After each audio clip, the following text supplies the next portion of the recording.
সম্মানিত ভিউয়ার্স, আসসালামু আলাইকুম। আপনারা সবাই কেমন আছেন? আশা করি ভালো আছেন। আজকে আমি চলে গেছি আমার ভাইয়ের শ্বশুরবাড়ি মোরাবাদ। এই যে আমি হাঁটতেছি, আমার ছেলে হাঁটতেছে, আমার ভাইয়ের ছেলেরা দুজন দৌড় দিছে। এটা আমার বোনের ছেলে আমার পাশ দিয়ে যাচ্ছে। এটা হচ্ছে এই বাঁধটার নাম হচ্ছে মোরাবাদ, আর আমাদের বাসা হচ্ছে আইবাদ। এখান থেকে অল্প একটু দেখাই যায়। এখান থেকে আমি দেখাইতে পারলাম না, কারণ ওইদিকে মানুষ গোসল করতেছে। আমি এত নিচে নামতেছি, আপনাদের ভাই বকা দিচ্ছে, কই পড়ে যাবা।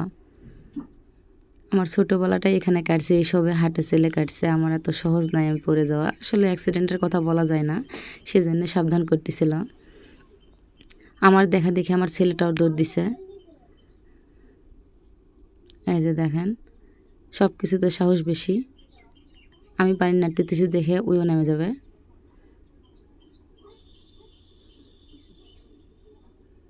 আমি তাড়াতাড়ি করে উঠে নিয়ে আসলাম। প্রচুর বাতাস, খুব ভালো লাগতেছিল।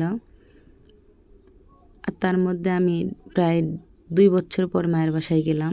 2 বছর পর এগুলো দেখতেছি।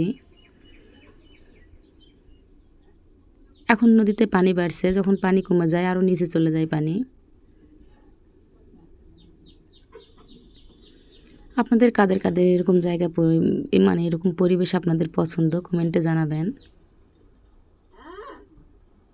ওই যে দেখেন আমার ছেলেটা কত খুশি, দৌড়ে বেড়াচ্ছে। ওই যে দেখেন বিয়ের প্যান্ডেল। আমার ভাইয়ের শ্বশুর বাসা একদম নদীর ধারে। আমাদের তো তাও একটু